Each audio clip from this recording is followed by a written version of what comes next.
He took what he wanted when he wanted it, and heaven help the man who tried to stop him. But Siebert wasn't the first killer the ranger had hunted down, nor did Sam have any intention of allowing him to be the last. So, while Siebert's murderous regard for the rest of the world gave Sam no cause for alarm, it did hold his attention. Sam knew that in Siebert's 3 years of freedom from Yuma Penitentiary, the man and his various cohorts had robbed some 9 banks, 3 trains, and a dozen or more payrolls. At each robbery he'd left at least one dead man lying in its wake. In addition to the killings while in pursuit of his trade, Siebert was known for senseless, indiscriminate killings all along the border country, an unpredictable lunatic with a gun. Especially when riding alone, left to his own devices, Sam told himself. Maybe riding with a partner would help keep him in check. He hoped so. Real pieces of work, these two. Sam shook his head a little, considering these men whose dark, menacing life he'd committed himself to bringing to its bitter end. It was his job, he reminded himself.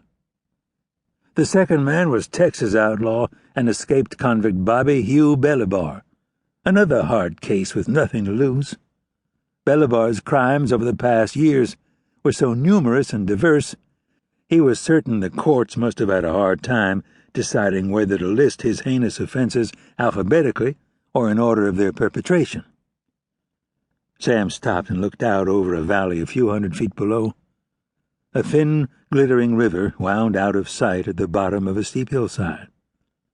He thought about the empty canteen he'd found along the trail 3 hours earlier. He'd known then that it wouldn't be long before they gravitated toward whatever water lay nearest them. And there it was, he told himself, Winchester in hand, leading the stallion behind him. 20 minutes later he came upon a lone horse standing to the side of the trail, its reins dangling loose to the dirt. The silvery gray dun stood dark with sweat and lathered in white foam. Upon seeing the ranger, the animal shied away a few steps, favoring its right forehoof. The horse with the outturned hoof, he thought, not surprised that it would be the first horse to falter under the weight of its rider and the rigors of this steep, rocky trail. He let Black Pot's reins drop from his hand, knowing the stallion would stay there. First, checking for any sign of an ambush, Sam eased forward, his rifle hammer cocking under the pull of his thumb. "Easy, boy," he murmured to the silver-gray dun, picking its reins up from the ground. He examined the animal's right forehoof, lifting it up between his crouched knees for a closer look.